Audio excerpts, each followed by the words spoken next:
Hello guys, welcome back to my channel. வீடியோக்குள்ளே போகிறதுக்கு முன்னாடி மறக்காமல் அந்த வீடியோக்கு ஒரு லைக்கை போட்டுருங்க.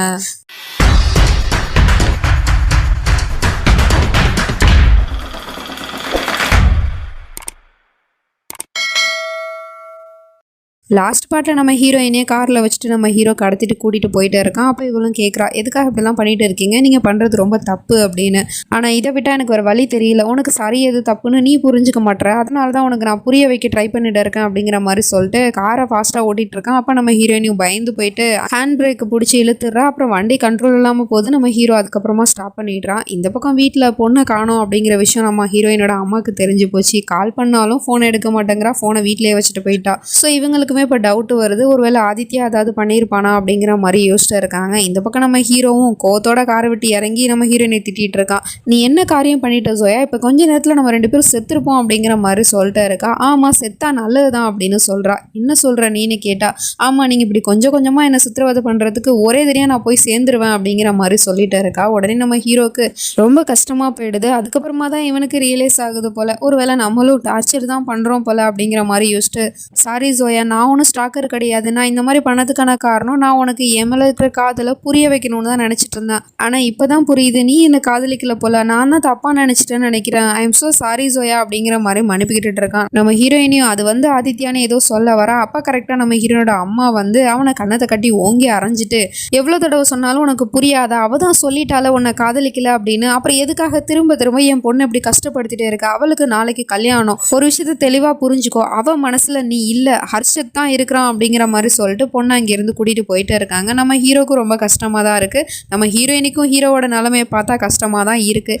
அவளுமே காதலிக்கிறா, பட் அது அவளுக்கே தெரியாதனால தான் இவ்வளோ பிரச்சனை நடந்துட்டுருக்கு. சோகமாக நம்ம ஹீரோவும் வீட்டுக்கு வந்துட்டான். கண்ணு மூடி பார்த்தா அவள் பேசினது தான் கண்ணு முன்னாடி வந்துட்டு போது. ரொம்பவே கஷ்டமாக இருக்குது இவனுக்கு. அப்படி இவன் அழுதுட்டு இருக்கிறத தம்பிக்காரனும் பார்த்துடுறான். அவன் என்னாச்சுனான்னு கேட்டால் அதுக்கு இவன் எந்த பதிலுமே சொல்லாமல் இங்கே இருந்து போயிடுறான்.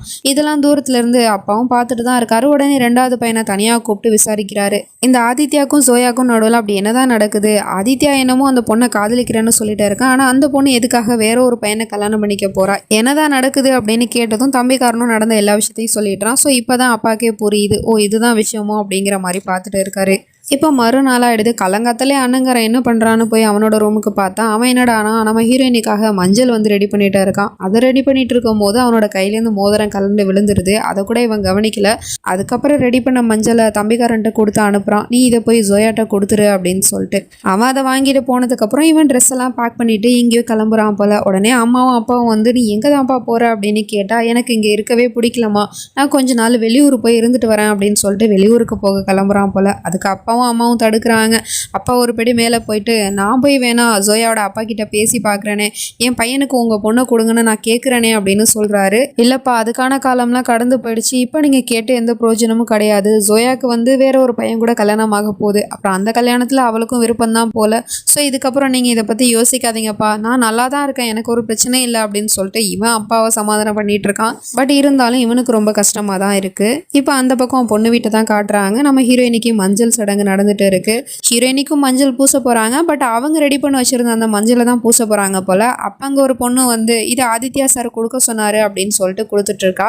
உடனே அம்மாவும், எதுக்காக, நம்ம தான் ரெடி பண்ணிட்டோமே, அது வேணாம் அப்படின்னு சொல்றாங்க. ஆனா நம்ம ஹீரோயினியும், அது என்னோட ஃப்ரெண்டு ரெடி பண்ணி கொடுத்த மஞ்சள், ப்ளீஸ்மா எனக்கு அதையே போட்டு விடுங்க அப்படின்னு சொன்னதும் அம்மாவும் வேற வழி இல்லாம அதையே போட சொல்றாங்க. எல்லாரும் மஞ்சள் பூசிட்டு இருக்காங்க. ஆனா நம்ம ஹீரோயினோட கண்ணுக்கு ஹீரோ தான் தெரியுறான். அவன் தான் இவளுக்கு மஞ்சள் பூசுற மாதிரி இவளாவே நினைச்சிட்டு இருக்கா. அதுக்கப்புறமா தான் தெரியுது இது எல்லாமே கனவு அப்படின்னு.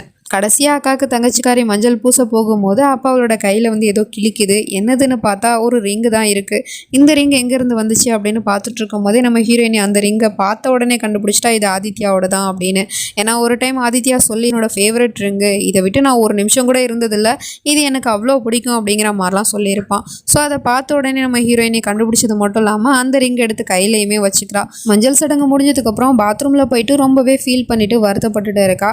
இவளுக்கே ஒன்றும் புரியல. புரியல. எனக்கு கல்யாணம் வந்து ஹர்ஷத் கூட தான் நடக்க போகுது. ஆனால் நான் எதுக்காக ஆதித்யாவை பற்றியே யோசிச்சுட்டு இருக்கேன் அப்படிங்கிற மாதிரி சொல்லிட்டு ஃபேஸ் வாஷ் பண்ணிட்டு இருக்கா. அப்போ அங்கே தங்கச்சிக்காரையும் வந்து என்னாச்சுக்கா அப்படின்னு கேட்குறா. உடனே இவளும் நம்ம ஹீரோவோட ரிங் அவகிட்ட கொடுத்து இதை நீ ஆதித்யாட்ட கொடுத்துரு அப்படிங்கிற மாதிரி சொல்லிட்டு இருக்கா. இது ஆதித்யாவோட தான், இது எப்படி உங்களுக்கு தெரியும் அப்படின்னு கேட்குறா. அதெல்லாம் நான் அப்புறமா சொல்கிறேன், இதை நீ ஆதித்யாட்ட கொடுத்துரு அப்படிங்கிற மாதிரி சொல்லிடுறா. உடனே இவ தம்பிக்காரன்ட்ட கொடுத்துருப்பா போல.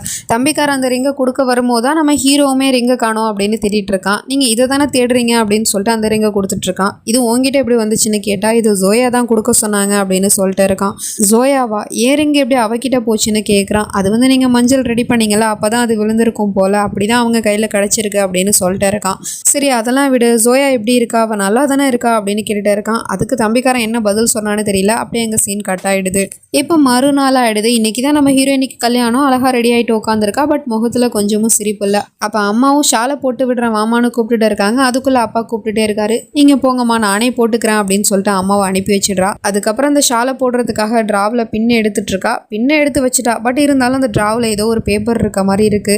இது என்ன பேப்பர் அப்படிங்கிற மாதிரி யோசிச்சுட்டு அதை படிக்கிறதுக்கு போயிட்டு இருக்கா. இந்த பேப்பர் நம்ம ஆதித்யா தான் எழுதியிருப்பான். அதாவது நம்ம ஹீரோயினுக்கு எழுதின லவ் லெட்டர் தான் இது. இப்போதான் இதை இவ படிக்கிறா. அதில் நம்ம ஹீரோவும் இவளை எந்த அளவுக்கு காதலிக்கிறான் அப்படிங்கிற விஷயத்த எழுதியிருக்கா. அது மட்டும் இல்லாமல் அதை படித்ததுக்கப்புறமா தான் இவளுக்கு ரியலைஸே ஆகுது. ஏன்னா நம்ம ஹீரோ ஒன்றும் இந்த லெட்டரில் மட்டும் இவனோட காதலை சொல்லலை.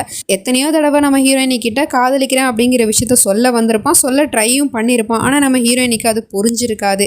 இவனை நினச்சிருப்பான். வீட்டில் மாப்பிள்ளை பார்த்ததுக்கப்புறமா தான் ஆதித்யாவுக்கு என் மேலே காதலே வந்திருக்கு, அதனால தான் அவர் இப்படி பிரச்சனை பண்ணிட்டு இருக்காரு அப்படிங்கிற மாதிரி யோசிச்சுட்டு இருப்பா. பட் இப்போ தான் தெரியுது இவளுக்கு, அதுக்கு முன்னாடியிலேருந்தே நம்ம ஹீரோயினியை காதலிச்சுட்டு தான் இருந்திருக்கான். அந்த விஷயத்த சொல்லவும் ட்ரை பண்ணான். பட் அது அவனால் சொல்லவும் முடியல. இப்போ இந்த லெட்டரை படித்ததுக்கப்புறமா தான் இவளுக்கு எல்லா உண்மையுமே தெரிய வருது. ரொம்பவே அழுதுட்டு இருக்கா. ஏன்னா இன்னைக்கு இவளுக்கு கல்யாணம். இன்னைக்கு தான் ஆதித்யா எந்த அளவுக்கு இவளை காதலிக்கிறான் அப்படிங்கிற உண்மை தெரிய வந்திருக்கு. ரொம்பவே அழுதுட்டு இருக்கா. அப்பாவை கையில் வச்சிருந்த பேப்பரோ ஜன்னல் வழியாக பறந்து போயிட்டு இருக்கு. அது வேற எங்கேயும் இல்லை, மாப்பிள்ளை காடி மேலே தான் போய் விழுகுது. அவனுமே அந்த பேப்பரை பார்த்துடுறான், படிச்சிடுறான். அதில் தெரிஞ்சு போச்சு ஆதித்யா எந்த அளவுக்கு ஜோயாவை காதலிக்கிறான் அப்படிங்கிற விஷயம். ஸோ இதை பார்த்த அடுத்த செகண்டே இந்த மாப்பிள்ளைக்காரனுக்கு பயங்கரமான ஷாக்காகவும் அதிர்ச்சியாகவும் இருக்குது. இந்த பக்கம் நம்ம ஹீரோயினியும் என்ன பண்ணுறதுன்னு தெரியாமல் முழிச்சிட்டு இருக்கா. ஏன்னா இன்னைக்கு தான் இவளுக்கு கல்யாணம், இன்னைக்கு தான் அந்த உண்மையுமே தெரிய வந்திருக்கு. ஸோ அந்த கன்ஃபியூஷனில் இருக்கும் போது அப்போ நம்ம ஆதித்யாவோ அந்த ரூமில் அந்த பக்கமும் இந்த பக்கமும் வந்து பேசுகிற மாதிரி இவளுக்கு தோணுது. அப்படியே காதை மூடிட்டு அழுதுட்டு உட்காந்துருக்கா. அப்போ நம்ம ஹீரோவும் அங்கே வந்து தலையில் ஷாலை போட்டுட்டு வந்து நின்றுட்டு இருக்கான். உண்மையிலே இந்த தடவை நம்ம ஹீரோ நேரடியாகவே வந்துட்டான். என்ன பார்க்குற ஜோயா, நான் உனக்காக தான் இங்கே வந்தேன். நான் இங்கேருந்து கிளம்பி போகலான்னு தான் நினச்சேன். ஆனால் உனக்கு நான் சத்தியம் பண்ணி கொடுத்துருக்கேன்ல, உன்னோட கல்யாணத்தை நான் முடிச்சு கொடுத்துட்டு தான் போவேன் அப்படின்னு. அதனால தான் நான் இங்கே வந்திருக்கேன். அது மட்டும் இல்லாமல் நீ ஒன்றும் பயப்படாத, இப்போ நான் ஒரு ஃப்ரெண்டாக தான் நான் இங்கே வந்திருக்கேன், வா போகலாம் அப்படின்னு சொல்லிட்டு அவளோட கையை பிடிச்சிட்டு அப்படியே கூட்டிகிட்டு போயிட்டு இருக்கான். அப்படியே ஒரு ஒரு அடி அவள் எடுத்து வைக்க வைக்க இவ்வளோ நாள் நம்ம ஹீரோ எந்த அளவுக்கு நம்ம ஹீரோயினியை காதலிச்சிருப்பானோ அதே அளவுக்கு இவளுமே இப்போ அவனை காதலிக்க ஆரம்பிச்சிட்டா. பட் இருந்தாலும் இப்போ அந்த காதலை வெளியவும் சொல்ல முடியாது. அதனால அழுதிக்கிட்டே அப்படியே அவன் கூட போயிட்டு இருக்கா. கீழே எல்லாரும் நிக்காக்கு டைம் ஆயிடுச்சு, போய் பொண்ணு கூப்பிடுவாமா அப்படின்னு தங்கச்சிக்காரியை அனுப்பி வைக்கிறாங்க. அவளும் போயிட்டு கூப்பிட போனால் எதையோ பார்த்துட்டு ஷாக் ஆகுற மாதிரி அதிர்ச்சியாக நின்றுட்டு இருக்கா. என்னாச்சுமான்னு கேட்டால் நம்ம ஹீரோவும் ஹீரோயினையும் கை கோர்த்தபடி அப்படியே கீழே நடந்து வந்துட்டு இருக்காங்க. அங்கே இருக்கிறவங்க எல்லாருக்குமே பயங்கரமான ஷாக்கிங்காக தான் இருக்குது.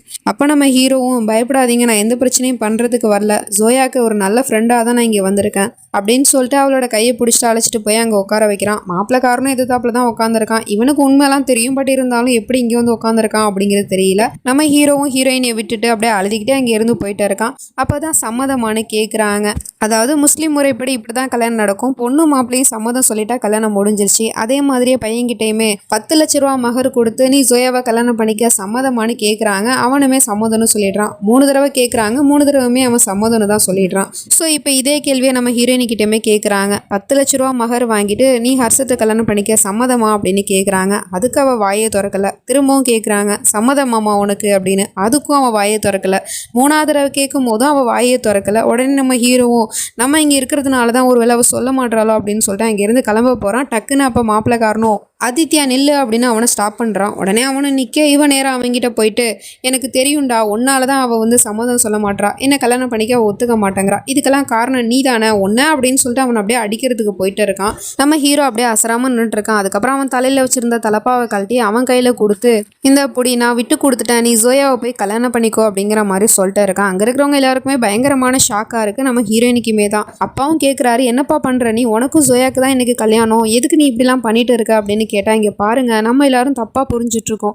ஆதித்யா ஜோயாவை காதலிக்கிறான், அந்த விஷயம் நமக்கு எல்லாருக்கும் தெரியும். அதே மாதிரி ஜோயாவுமே ஆதித்யாவை காதலிக்க தான் செய்கிறா, அது நம்ம எல்லாருக்கும் தெரியாமல் இருந்திருக்கு. ஆனால் இன்னைக்கு ஜோயா சம்மதம் சொல்லாததை வச்சே நான் கண்டுபிடிச்சிட்டேன் ஜோயாவும் ஆதித்யாவை காதலிக்கிறா அப்படின்னு. அதனால உண்மையான காதலுக்கு நான் இடைஞ்சலாக இருக்க விரும்பலை அப்படின்னு சொல்லிட்டு அவன் இங்கேருந்து கிளம்ப போகிறான். உடனே அப்பாவும் ஸ்டாப் பண்ணி அப்படிலாம் எதுவும் இல்லைப்பா, நீ ஏதோ தப்பாக புரிஞ்சிட்டு இருக்க, இப்போவே உனக்கு நான் நிரூபிக்கிறேன் பாரு, இது என் பொண்ணே சொல்லுவா அப்படின்னு சொல்லிட்டு பொண்ணை கூட்டிகிட்டு வந்து கேட்குறாரு. நீ சொல்லுமா ஜோயா, இவர் ஏதோ தப்பாக புரிஞ்சுட்டு பேசிகிட்டு இருக்காரு, நீ சம்மதம் சொல்லுமா கல்யாணத்துக்கு அப்படின்னு சொன்னால் அவள் வாயை திறக்க மாட்டேங்கிறா.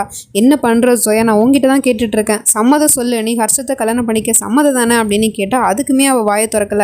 ஜோயா எல்லாரும் நிற்கிறாங்க பாரு, நான் உங்ககிட்ட தான் கேட்குறேன், உண்மையை சொல்லுமா, வாயை திறந்து உண்மையை சொல்லு, ஆதித்யாவுக்கும் உனக்கு எந்த சம்மந்தமும் இல்லை தானே அப்படின்னு கேட்டால் உடனே இவ்வளோ அப்பா என்னை மன்னிச்சிருங்கப்பா அப்படின்னு சொல்லிட்டு வாயை திறந்து இப்போ அவளோட காதலையுமே வெளிப்படுத்திடுறா. நானுமே ஆதித்யாவை காதலிச்சிட்டு இருந்திருக்கேன்ப்பா, ஆனால் நான் ஒரு குழப்பத்திலே இருந்ததுனால எனக்கு சரி எது தப்பு எதுன்னு முடிவெடுக்க முடியலப்பா, எனக்கு இப்போ தான் ரியலைஸ் ஆகுது நான் ஆதித்யாவை காதலிக்கிறேன் அப்படிங்கிற உண்மையை சொல்லிடுறா. ஸோ இந்த விஷயத்த கேட்டால் அடுத்த செகண்டே அப்பாவுக்கு பயங்கரமான கோவம் வருது. உடனே பொண்ணை பிடிச்சி தள்ளி விட்டுறாரு கோவத்தில். டக்குன்னு நம்ம ஹீரோ அங்கே வந்து பிடிச்சிடுறான். ஸோ ஒரு வழியாக நம்ம ஹீரோயினி ஹீரோ மேலே இருக்கிற காதலை எல்லாருக்கும் முன்னாடியே சொல்லிட்டா. இதுக்கப்புறம் என்ன நடக்க போகுது அப்படிங்கிறதுலாம் நம்ம நெக்ஸ்ட் பார்ட்டில் தான் பார்த்து தெரிஞ்சுக்கணும். அது வரைக்கும் பை ஃப்ரெண்ட்ஸ்.